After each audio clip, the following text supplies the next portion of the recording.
Kuulate veebiraadiot. Lihtsalt ja keerutamata. Tere taas, kallid veebiraadio kuulajad. Kollaborantlus. Vanema põlvkonna inimesed seostavad kollaborantlust Nõukogude Liidu ja nende kommunistidest jooksikutega. Samuti on praegune võim mehitanud kõik riiklikud institutsioonid just selliste kuulekate inimestega. Kas saame seda taas nimetada kollaborantluseks? Kuidas kommenteerite? Ja räägin selle koha pealt natukene, et kuidas juhtus niimoodi, et kollaborandid said Eestis 1992 võimule, kuigi ette oli valmistatud ju Eesti Vabariigi tekitamine, oli põhikiri, oli põhikirja rakendusnormatiivide aktide raamat, ilusasti toredasti Eesti välisesindustes eksiilvalitsuste poolt viidi see ka ÜRO-sse. Hiljem on kõik see lihtsalt ümber nimetatud, suur ümbernimetamine, ütleme nii, algas juba sellest, kui Ülemnõukogu nimetati ümber Riigikoguks. Inimesed seal olid suuresti need samad. Kui nõukogude ajal aktiivsetele kodanikele keegi tahab püstitada mälestusmärki, tuleb see kooskõlastada kohaliku omavalitsusega, lahendada maaküsimus ja kui see kõik on tehtud, siis miks ka mitte.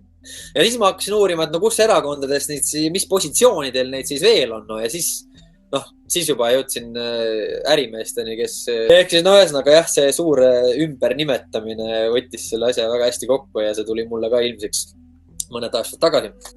Kui huvitav on nüüd vaadata neid vanu saateid, kus me oleme mingeid asju ette ennustanud ja hetkel käib ju mäng ümber selle, et uue maailmakorra tarbeks, see, et meil siin inimesed vaesuvad, see ei ole juhuslik, see ei ole kehva juhtimise tagajärg, see on teadlikult vaeseks tegemise tagajärg. See, et meie maad nüüd jälle hakatakse kallimaks hindama, see eeldab inimesi, kes oleksid kollaborandid. Seda on ühte inimest ametnikku, kes tõstis lärmi, et kuulge, et põllumaa ja metsamaa ei ole sama väärtusega, et kuidas me küsime metsamaa nendelt metsarikatelt sama hinda, mis on põllupidajatel ja ta lihtsalt ei ole mingi teema, teda koheldi nagu ta ajaks mingit udujuttu, et mis asja, see ei ole üldse mingi küsimus, aga sisuliselt kuskilt on see suunis ju ette antud. Ehk siis üks aastapäev on jõukate jaoks, üks on kollaborantide jaoks ja omaette, mis on enne 24. 21. juba, on väekindlustatud inimeste vabariigi aastapäev. See ongi, kõik repliigid lihtsalt. Aitäh, Andres, see oli päris hea. Palun. Vähe kindlustatud, jah. On tänasel plaanid 6 kollaborante, näiteks Erki Keldo sugused, kes sel ajal üldse ei elanud, aga nüüd nad dikteerivad meile VEF-i majanduspoliitikat. See on ju omaette absurdi tase, et sellised tegelased üldse meid saavad valitseda. Siinkohal ma tahakski kuulajatele, vaatajatele siis natuke selgitada, miks ma üldse selle teema täna võtsin. Õigemini mul tütar saatis mulle ühe vana pildi, kus ma olin vormis. Et miks ma seda enam ei ole ja samas tahtsin ka anda avalikult teada, et ma nii-öelda hakkasin põlisrahva organisatsiooniga tegelema ja et see samune Eesti Vabariik ei teeni enam rahvast. See ongi ainus viis seda samust rahvast ja riiki informeerida selles samuses vormis. Nii kavalalt just nende mundris olles. Näiteks rangelt võttes võib pidada kollaborantideks ka Eesti haritlasi, kes tegid koostööd Vene keisririigiga, sest Eesti ühiskond tervikuna ta ei olnud veel omariikluseks küps.